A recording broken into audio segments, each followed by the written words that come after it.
کہ 13 رجب بعض کتابوں میں آیا ہے کہ سیدنا علی المرتضیٰ کا یوم ولادت بھی ہے۔ کسی اہل سنت کی کتاب میں صراحت اور وضاحت کے ساتھ نہیں ہے، کوئی اتھینٹک علی کو علیہ السلام نہیں کہتے، ہم حضرت علی کو رضی اللہ عنہ کہتے۔ ایک پمفلٹ چلتا ہے جشن مولود کعبہ، اس کا مطلب یہ ہے کہ کعبہ میں ولادت ہوئی حضرت علی کی۔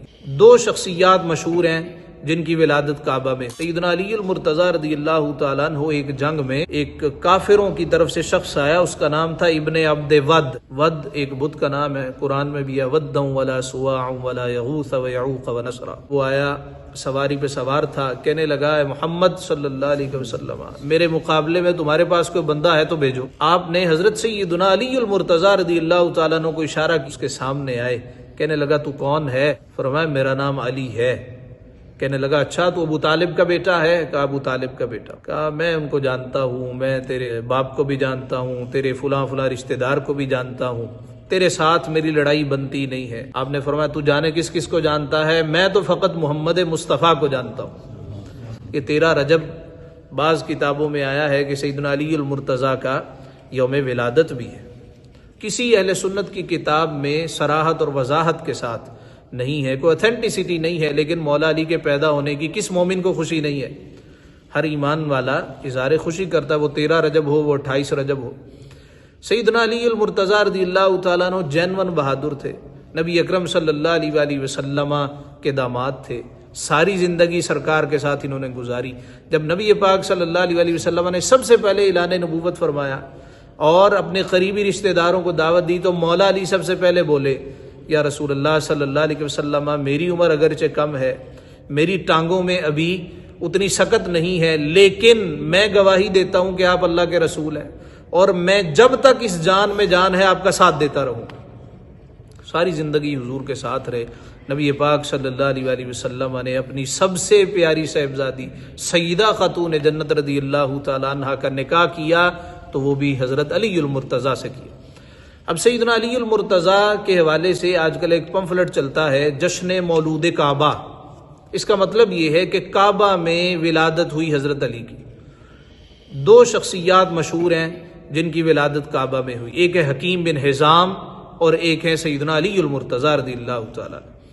تو کیا کعبہ شریف میں ولادت ہونا یہ عظمت کی علامت ہے؟ کعبہ ایک عبادت کا گھر ہے، کوئی میٹرنٹی ہوم نہیں ہے۔ وہ تو اتفاقاً کتابوں میں مذکور ہے کہ سیدنا علی المرتضیٰ کی ولادت ہونے لگی تو آپ کی والدہ یعنی حضرت فاطمہ آپ اس کے قریب سے گزر رہی تھی، تو اور کوئی جگہ نظر نہیں آئی، تو کعبہ شریف نظر آیا تو وہاں پہ آپ کی ولادت ہوگی، ادروائز وہاں پہ ولادتیں بچوں کی نہیں ہوا کرتی تھی۔ ہمارے یہاں پاکستان کے ایک بلند آہنگ خطیب ہیں اور وہ بعض اوقات اہل تشیع کو خوش کرنے کی خاطر پھلجھڑیاں چھوڑتے رہتے ہیں۔ ایک مرتبہ وہ بیان کر رہے تھے کہ شاید اللہ کو منظور یہ تھا کہ محبوب پیارے لڑکا جو ہے وہ میرے گھر کا ہو اور لڑکی تیرے گھر کی ہو، یعنی حضرت علی کی ولادت کعبہ میں ہوئی اور سیدہ فاطمہ الزہرا آپ کی صاحبزادی ہیں۔ انا للہ و انا الیہ راجعون۔ شرم نبی، خوف خدا، یہ بھی نہیں وہ بھی نہیں۔ وہ کدھر گئی تمہاری توحید؟ کدھر گئی اللہ الصمد لم یلد ولم یولد؟ یہ کیسے جملے؟ کیا مولا علی کی شان یہ ہے کہ آپ اس طرح کے جملے ارشاد فرمانا شروع کر دیں کہ اے محبوب لڑکا میرے گھر کا ہو، لڑکی تمہارے گھر کی ہو؟ اشاروں کے نام میں کیا آپ سمجھانا چاہ رہے ہیں، کیا سلجھانا چاہ رہے ہیں؟ بلکہ آپ تو الجھاتے چلے جا رہے ہیں۔ علی المرتضیٰ کی ویسے بڑی فضیلت ہے، اس طرح کی منہ شگافیاں کرنا، اس طرح کی پھلجھڑیاں چھوڑنا، حضرت علی اس سے ورا شخصیت۔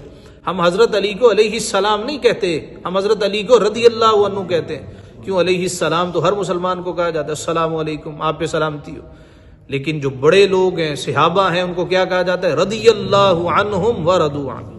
یہ بڑا ٹائٹل ہے، تو بڑے ٹائٹل کے ہوتے چھوٹا ٹائٹل ہم اختیار نہیں کرتے۔ تو حضرت علی المرتضیٰ نے کہا تو جانے کس کس کو جانتا ہے، میں تو فقط کملی والے کو جانتا ہوں، کہ انہیں جانا انہیں مانا، نہ رکھا غیر سے کام، للہ الحمد میں دنیا سے مسلمان گئے۔ کہنے لگا اچھا تو میرے ساتھ لڑائی کرے گا؟ آپ نے فرمایا میں کچھ چیزیں تیرے سامنے پیش کرتا ہوں، مسلمان ہو جا، کلمہ پڑھ لے، امن میں آ جا۔ کہنے لگا یہ تو ناممکن ہے۔ آپ نے فرمایا کہ پھر فدیہ دے، جزیہ دینا شروع کر دے، اسلامی مملکت میں تو رہنے لگے گا اور تجھے کوئی مسئلہ نہیں ہوگا۔ کہنے لگا میرے جیسے بہادر کے لیے یہ مستحیل ہے، یہ بھی ناممکن ہے۔ فرمایا پھر تلوار نکال۔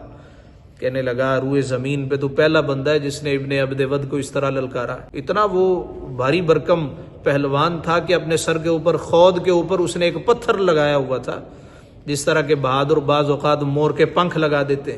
اس نے پتھر لگایا تھا، اس کا وزن 40 کلو تھا. من وزن کا وہ پتھر اس نے کلغی کے طور پہ سجایا تھا. اس نے لوہے کا خود پہنا ہے، لوہے کا لباس پہنا ہے، صرف اس کی آنکھیں نظر آ رہی. مولا علی کے پاس ایک تلوار ہے، ایک ڈھال ہے، لیکن تلوار معمولی نہیں ہے، یہ ذوالفقار ہے. وہ مشہور ہے نا، لا فتح الا علی لا سیف الا ذوالفقار، کہ تلوار ہے تو ذوالفقار ہے، جوان ہے تو علی ہے. اب اس نے جب وار کیا نا، سیدنا علی المرتضیٰ رضی اللہ تعالی عنہ نے ایک ڈھال آگے، جب ڈھال آگے کی تو ڈھال ٹوٹ گئی، اور آپ نے دستار پہنی تھی، وہ دستار مبارک چر گئی. اور وار اتنا خطرناک تھا کہ آپ کی پیشانی پہ اس کا اثر آخر تک چمکتا رہا. آپ نے کہا میری باری ہے، سارا تو ڈھکا ہوا ہے. لیکن جب آپ نے نعرہ مستانہ بلند کیا، نعرہ تکبیر بلند کیا، تلوار سے وار کیا، ایک موڈے پہ تلوار ماری، اور وہ تلوار اتنی زوردار تھی ذوالفقار حیدری کہ اس نے اس لوہے کی چادر کو کاٹ کے رکھ دیا. کندھے کی ہڈی کتنی مضبوط ہوتی ہے، ہڈی کو چیر دیا. ایک طرف سے تلوار ماری، دوسری طرف سے نکل گئی، سارا لباس اس کا اتر گیا اور وہ زمین پہ آ گرا. مسلمانوں نے پھر نعرہ تکبیر بلند کیا. اب چونکہ مال غنیمت میں سے مولا علی کا وہ حق تھا، وہ حصہ تھا کہ آپ اس کا لباس اتارتے اور لے آتے. اب قریب گئے، پھر واپس آ گئے. صحابہ کہنے لگے علی اس کا لباس تو لے لینا تھا. آپ نے کہا لباس لینے آگے بڑھا تھا، لیکن اس کی شرمگاہ نظر آ رہی تھی. علی زندوں کا حیا کرتا ہے، یہ تو پھر مرا ہوا ہے.